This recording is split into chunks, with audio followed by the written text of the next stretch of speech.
The news anchor's sharp, urgent voice cut through the silence of the hotel room before the first tear even fell from my eyes. On the television screen, thick black smoke billowed into the gray Seattle sky as flashing red lights illuminated a chaotic pileup near SeaTac Airport.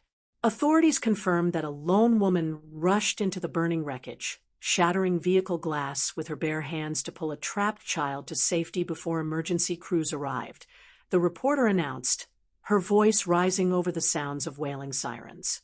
I stared down at my raw, bleeding knuckles, the bitter stench of burning rubber and aviation fuel still clinging to my jacket. Less than 2 hours ago, my own children had left me stranded at that very airport, sending a cold, forward text message that shattered what little was left of my heart. To understand how I ended up alone in that burning inferno, we have to go back to the moment my flight touched down in Seattle. The heavy tires of the Alaska Airlines jet struck the wet tarmac with a dull thud, shaking the cabin as the reverse thrusters roared. Outside my oval window, the sky over Seattle was the color of wet slate, heavy with the promise of relentless rain. Cold condensation trickled down the glass, mirroring the chills settled deep within my chest. I sat motionless in seat 14A, my fingers mindlessly spinning the thin gold band on my left ring finger. The polished metal felt loose, a quiet reminder of the weight I had lost over the past 3 months. For 90 days, I had lived in a small, sterile hospital room in Vancouver, watching the relentless progression of aggressive cancer strip away my mother's vitality. I had fed her broth spoonful by spoonful, wiped her brow during long nights of fever, and held her frail hand until her final, shallow breath faded into absolute silence. Following her strict final wishes, I had arranged a quiet, private cremation in Canada, honoring her desire to avoid public grief and costly funeral arrangements. I was exhausted. My shoulders ached, my eyes burned from a lack of sleep, and my soul felt hollowed out, like an abandoned house after a long winter storm. As the plane taxied toward Gate B6, the overhead lights flickered on, illuminating the sea of passengers stretching and reaching for their overhead luggage. I remained seated, waiting for the aisle to clear. I pulled my phone from my coat pocket and opened our family group chat, titled Vance Home. For 21 years as the chief accountant for a regional agricultural distributor, I was the one who managed the numbers, balanced the budgets, and handled every household crisis without ever asking for help. Asking for anything felt foreign, almost uncomfortable, but today, the weight of my grief was simply too heavy to carry alone. My thumb hovered over the glass screen before I carefully typed out a simple message. My flight just landed at SeaTac. Is anyone available to pick me up? I hit send. The small blue bubble popped up on the screen, followed instantly by the word delivered.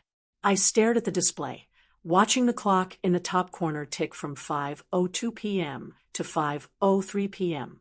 A strange tightness gripped my throat as I waited for a response from my husband, Julian, or my 2 grown children, Ethan and Clara. 3 minutes later, a notification buzzed against my palm.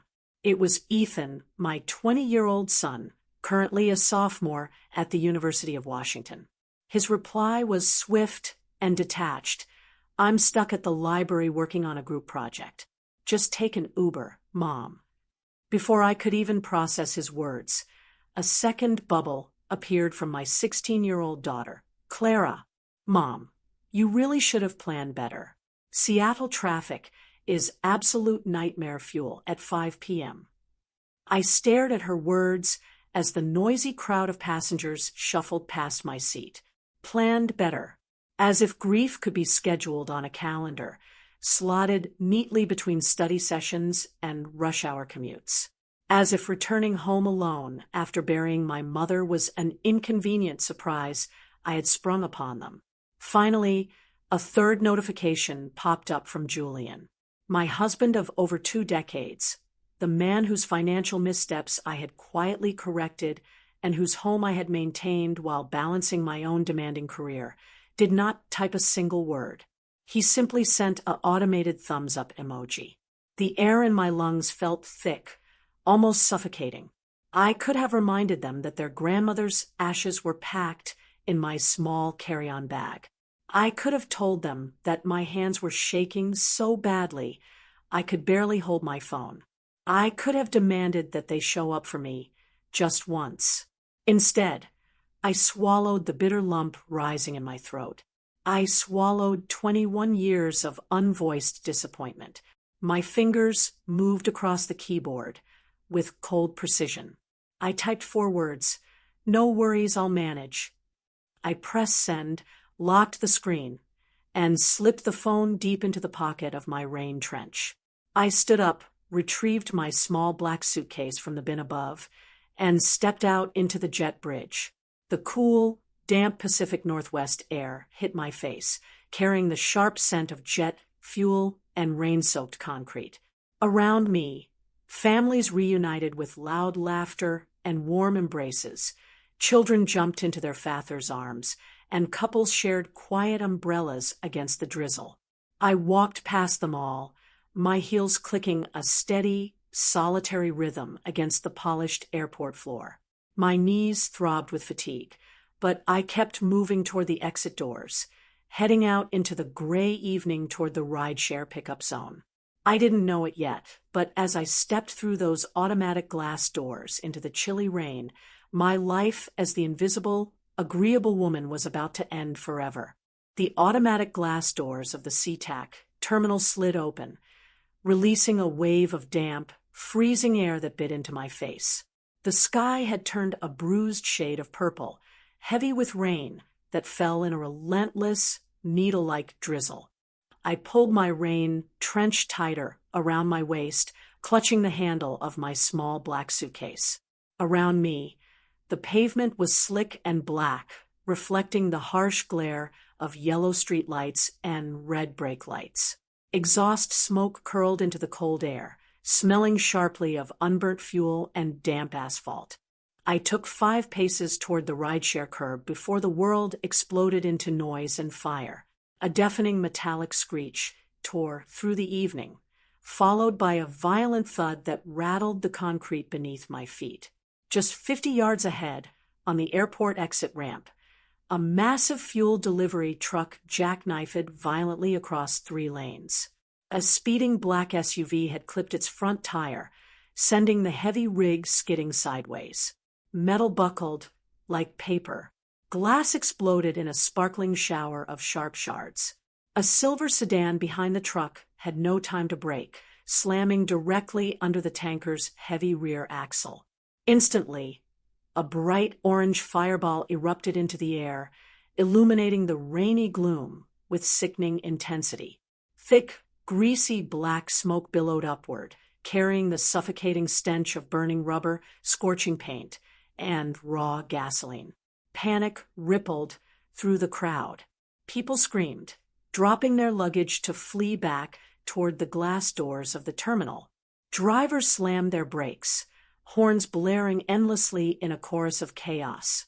Dozens of onlookers stood frozen, holding up their smartphones to record the rising flames. I stood paralyzed for 2 seconds. My heart hammered against my ribs like a trapped bird. As a chief accountant, my entire career was built on evaluating risk, enforcing safety regulations, and managing crises with cold, methodical logic.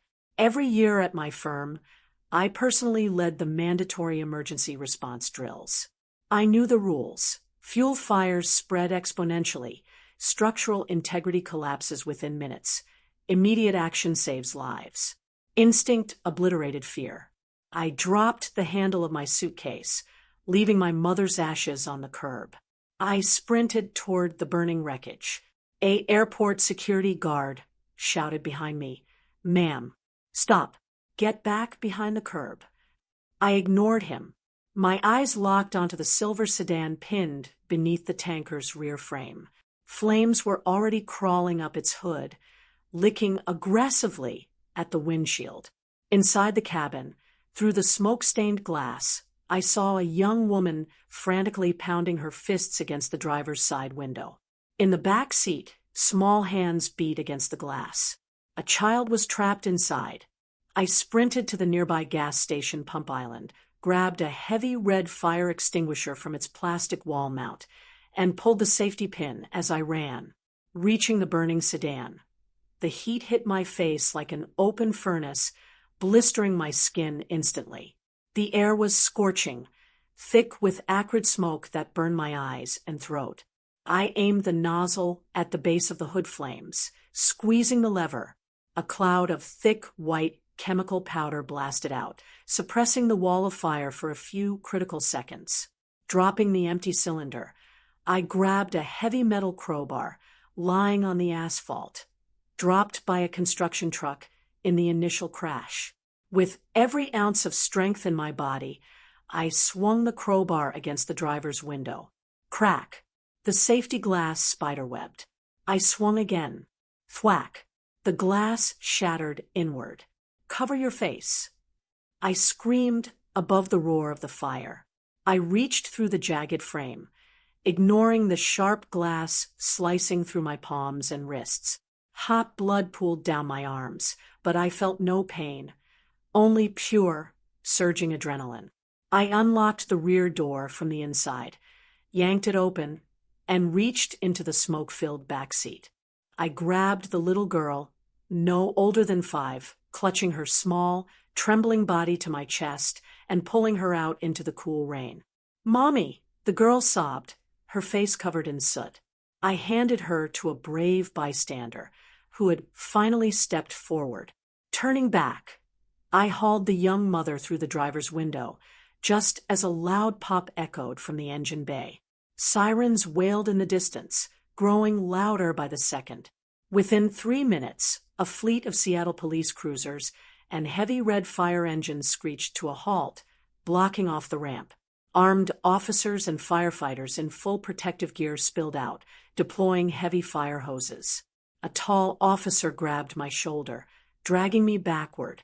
"Ma'am, step back now. The perimeter is secure. Let us work. There's an overturned SUV behind the tanker," I shouted, pointing through the thick smoke with my bloody hand. "The driver is unconscious. We have it covered. Get behind the barricade," he commanded firmly, enforcing standard safety protocol. The firefighters took over, spraying thick foam across the burning pavement. I stumbled back to the sidewalk, my knees suddenly giving way. I collapsed onto the cold, wet curb. My body began to shake uncontrollably. The adrenaline faded, leaving behind a searing pain across both my hands. Blood dripped onto my soaked trench coat, mixing with the soot and rain. A paramedic hurried over, opening a medical kit. "Ma'am, you're bleeding badly. You need an ambulance." "I'm fine," I rasped, my voice raw from inhaling smoke. "Treat the others first." I refused transport to the hospital, allowing her only to clean my cuts and wrap both my hands in thick white gauze bandages. The police officer who had pulled me back returned, looking down at me with deep respect. "The ramp is completely shut down, ma'am. No cars or Ubers are getting through here tonight. I'm taking you to the nearby hotel." I did not argue. I gathered my black suitcase from the curb, untouched by the fire, and let the officer drive me to a modest 3-story hotel 2 miles away. By 7:30 p.m., I stood alone in room 214. The room was sterile and silent, smelling faintly of bleach and cheap carpet cleanser. I set my suitcase on the luggage rack. Walking into the bathroom, I stared at my reflection in the mirror.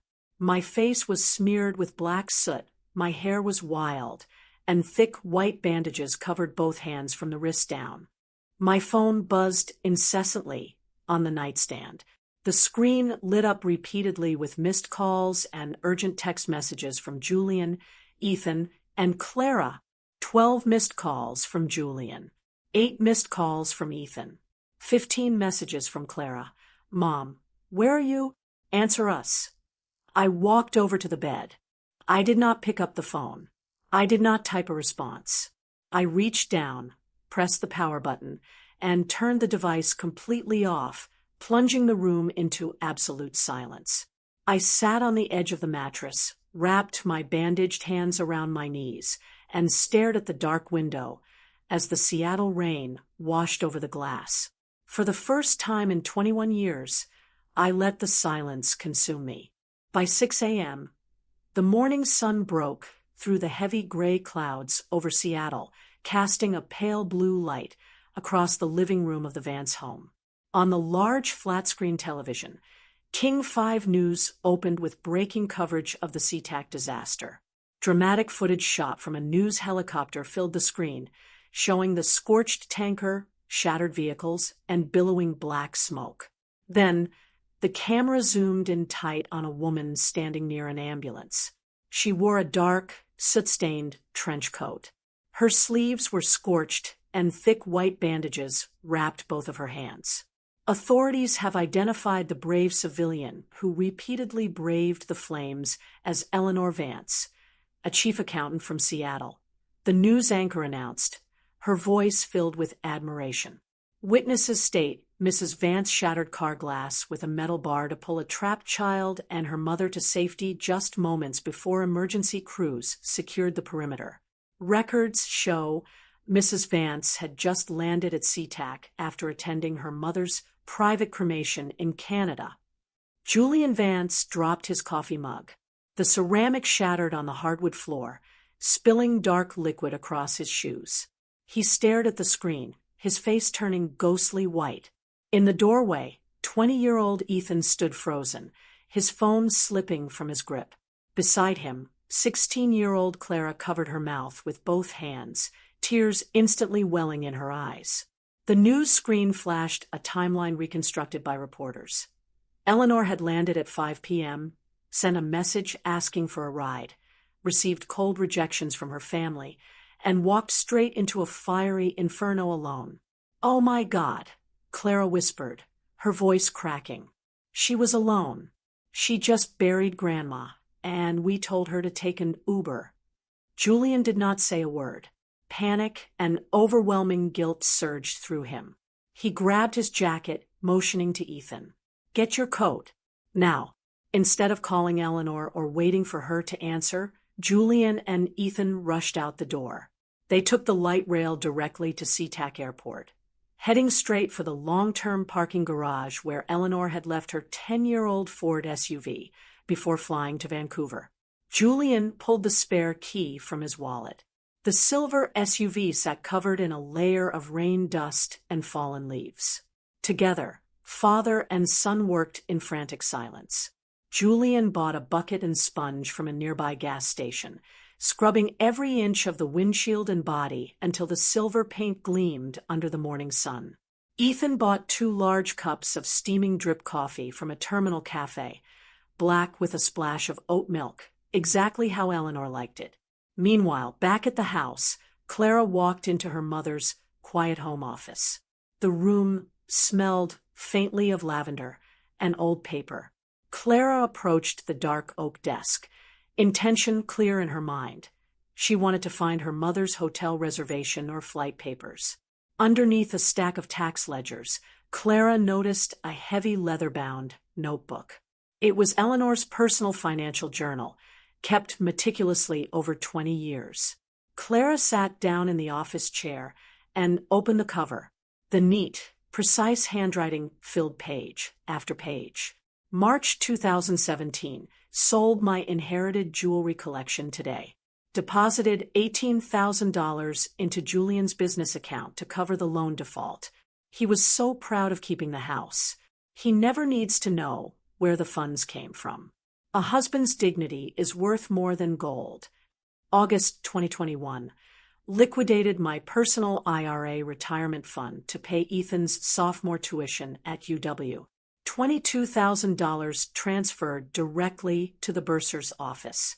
Told Ethan he won a merit grant. He beamed with pride. He works so hard.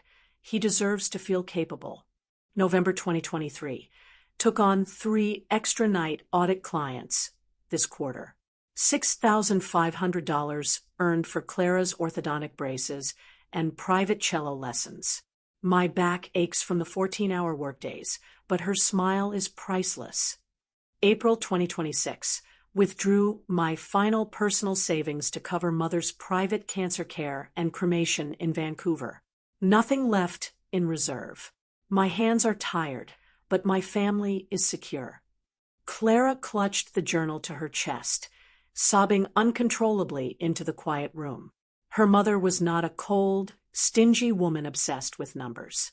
Every comfort, every opportunity, every bit of pride Clara and Ethan possessed had been bought with Eleanor's silent, backbreaking labor.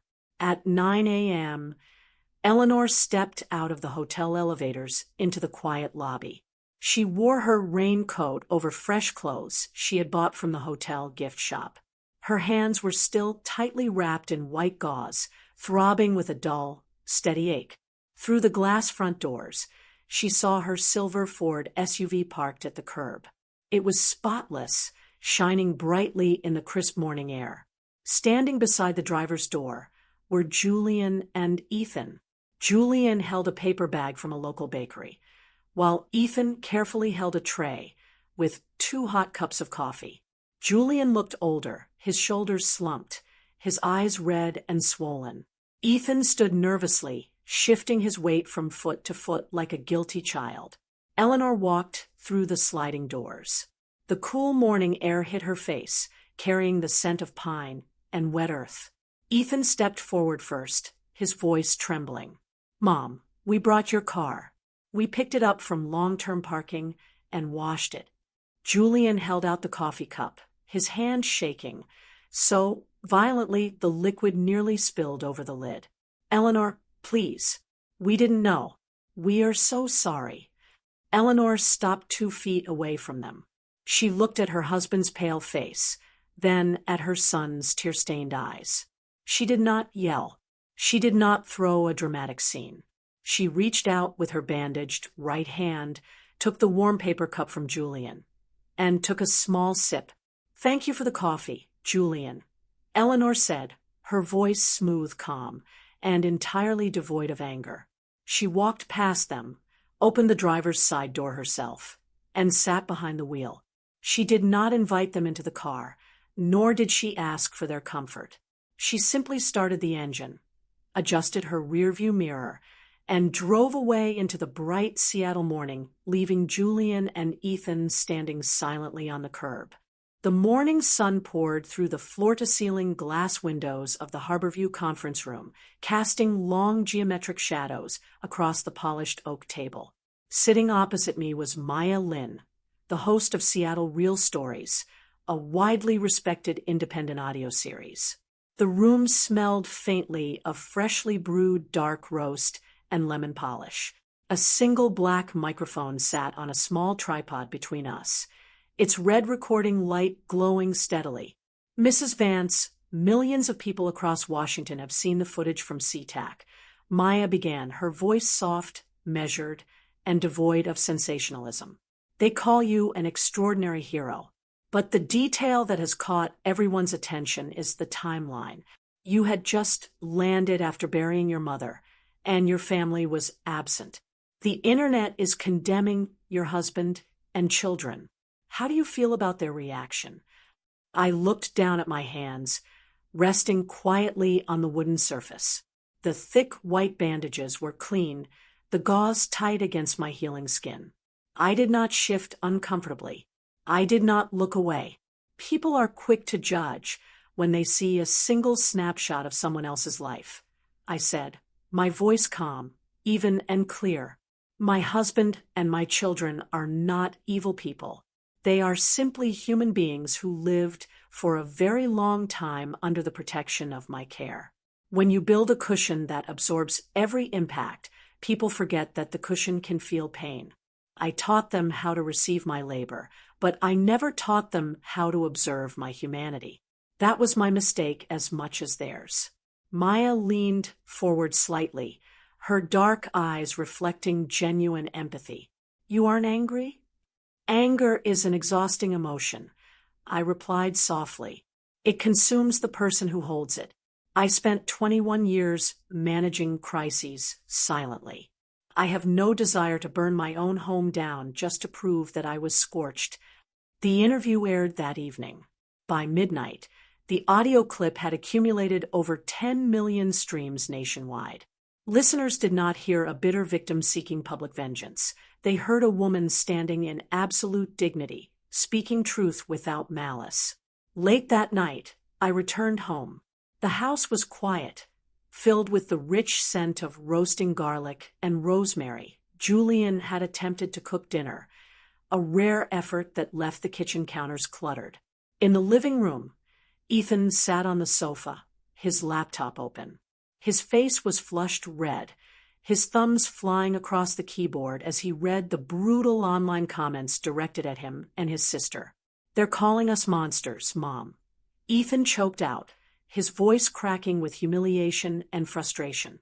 "People who don't even know us are telling me I don't deserve a mother like you."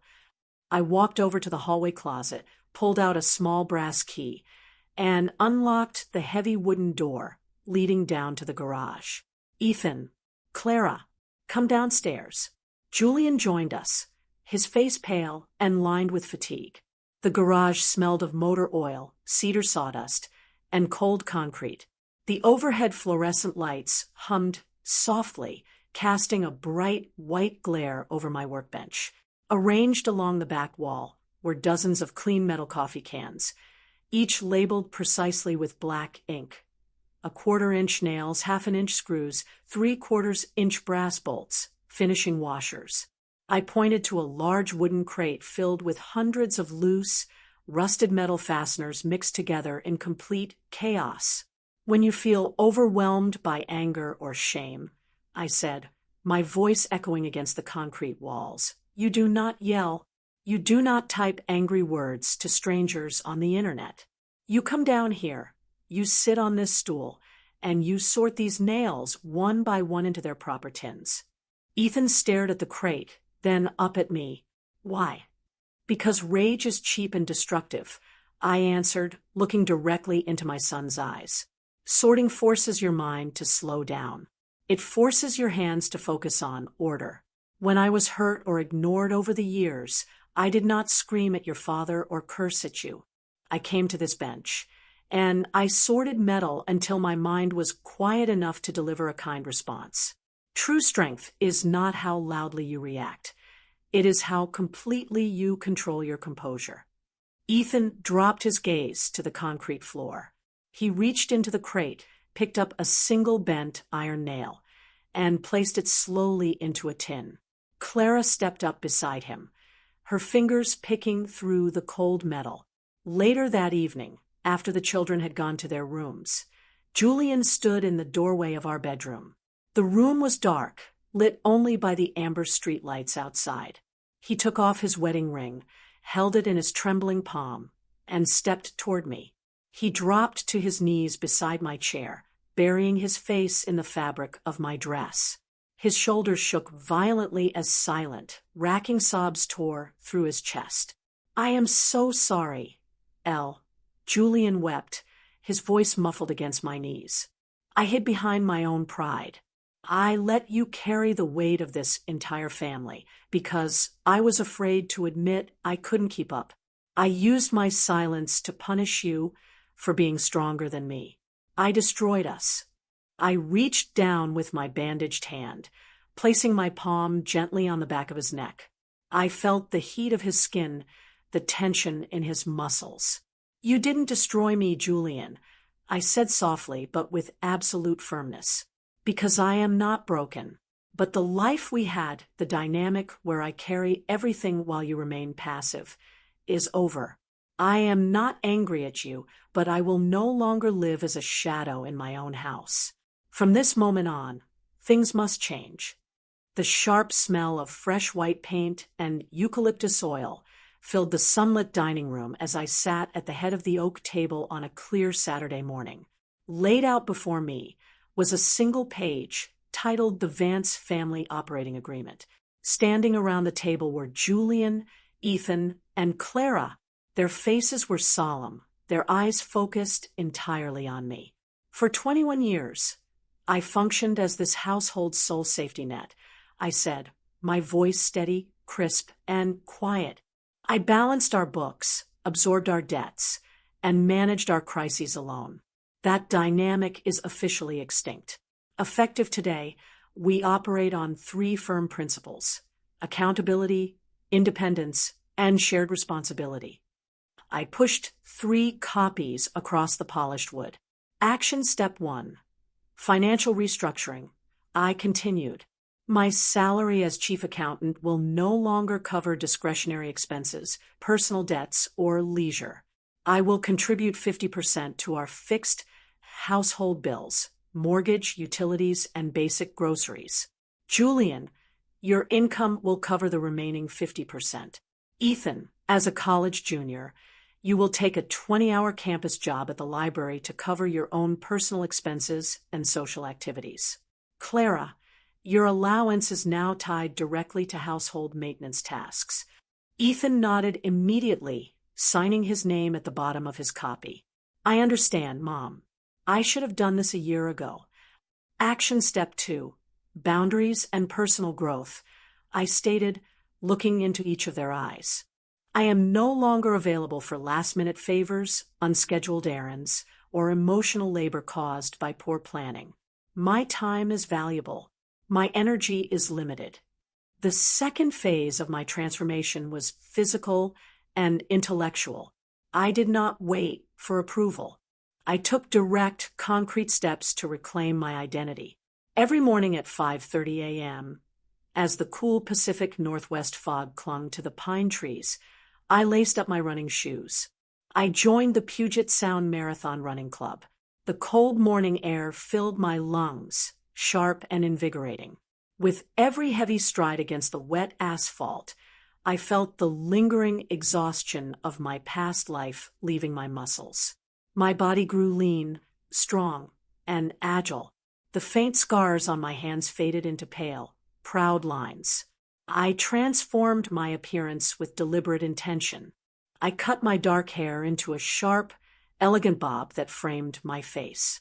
I retired my oversized gray cardigans and worn denim, replacing them with tailored cream blazers, crisp white button-downs, and structured pastel trousers. When I walked into a room, my posture was erect, my chin lifted, my eyes bright and clear. Intellectually, I invested heavily in my future. I submitted my application and gained admission to the prestigious Chief Financial Officer Leadership Program at the University of Washington. Every evening, my desk was covered in advanced financial modeling textbooks, corporate valuation reports, and strategic leadership case studies. I practiced setting firm boundaries daily. One rainy Tuesday afternoon, Clara knocked on my office door, holding her laptop. Mom, my history paper is due in 2 hours. Can you edit it for me? I looked up from my corporate finance ledger, my expression warm but unyielding. Clara, I have an executive seminar at 6 p.m., and I am training for a half marathon at 7 p.m. You are fully capable of editing your own work. I believe in your ability. Clara blinked in surprise, then slowly nodded. Okay, I'll handle it. Julian transformed his daily routine as well. He stopped retreating to the couch after work. He enrolled in an online culinary course, taking over the kitchen every evening. The house is filled with the warm, rich aromas of searing steaks, roasted vegetables, and fresh herbs. He learned to plan grocery lists, manage household maintenance, and listen actively without offering defensive excuses. When I looked in the full-length mirror in my bedroom before heading out to a UW evening seminar, I did not see an invisible, exhausted woman burdened by the weight of her family's neglect. I saw a woman who had reclaimed her life. Standing before me was a sharp, confident, and radiant professional. I had stopped playing the martyr. I had stopped waiting for someone else to validate my existence. I had taken full ownership of my own happiness, and my family had finally learned to stand on their own 2 feet beside me. The warm, golden light of late September bathed Cary Park, casting a soft amber glow over the Seattle skyline and the quiet waters of Puget Sound below. A gentle autumn breeze blew from the bay, carrying the salty scent of ocean water, damp cedar, and crisp fallen leaves. The sky above was a brilliant shade of violet and orange, marking the arrival of the golden hour. I stood near the stone railing overlooking the city, holding a crystal glass of sparkling mineral water. I wore a tailored, cream-colored silk trench coat over a fitted pastel dress. My short bob shifted softly in the breeze. My skin felt warm, nourished, and alive. Beside me stood my family. 1 year had passed since the night at SeaTac Airport, but looking at them now, the shadow of our past had completely vanished. Julian stood to my right, looking relaxed, trim, and genuinely content. He wore a sharp charcoal blazer over a clean white shirt. Over the past 12 months, he had taken full ownership of his life and his marriage. He no longer hid behind passive silence or fragile pride. Every evening, he cooked dinner, managed his shared financial responsibilities, and listened to my day with active, heartfelt interest. Ethan, now a senior at the University of Washington, stood tall beside his sister.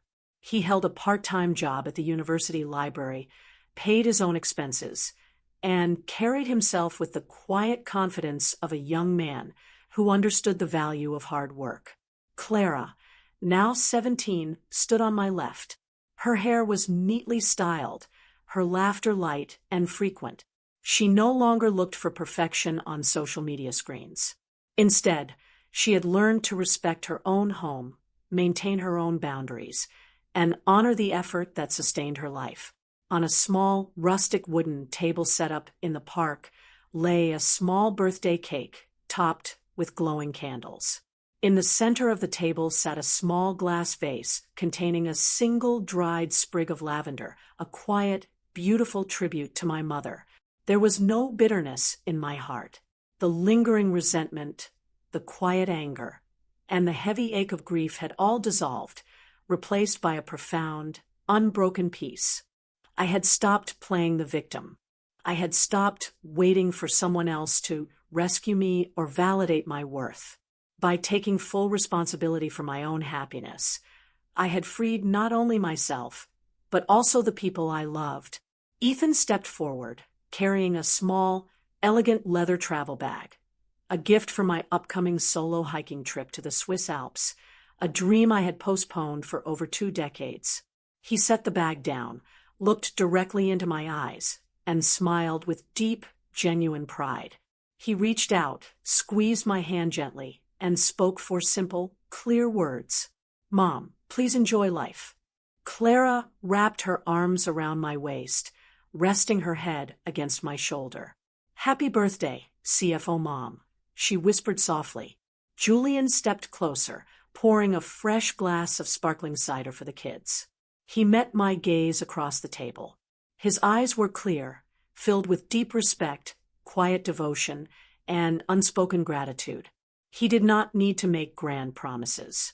His daily presence, his steady actions, and his consistent effort over the past year were the only proof I ever needed. Every Thursday evening, our family still gathered around the dining table for our mandatory no-phone dinner. We shared meals, discussed our goals, laughed at small mistakes, and enjoyed each other's presence without distractions or hidden resentments. We had built a home grounded in mutual respect, clear boundaries, and authentic love. I picked up my glass and raised it toward the glowing horizon. Below us, the Space Needle glittered against the twilight sky, and the ferries glided smoothly across the dark, glassy water of Elliott Bay, carrying commuters safely home. I took a deep breath, inhaling the cool, crisp evening air. The air tasted sweet, pure, and free. I had survived the fire at SeaTac, but more importantly, I had survived the quiet extinction of my own spirit. I was no longer the invisible woman fading into the background of her own home.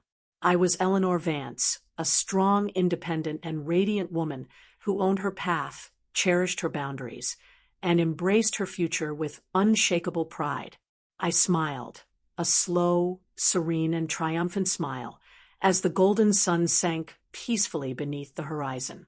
All shadows must fade before the truth, and every pain is simply the start of a beautiful rebirth. Always remember, the right to write a new chapter of your life is forever in your hands. If this story resonated with you, please like, subscribe, and leave a comment below so we know we're walking this journey together. Hope to see you on the next page.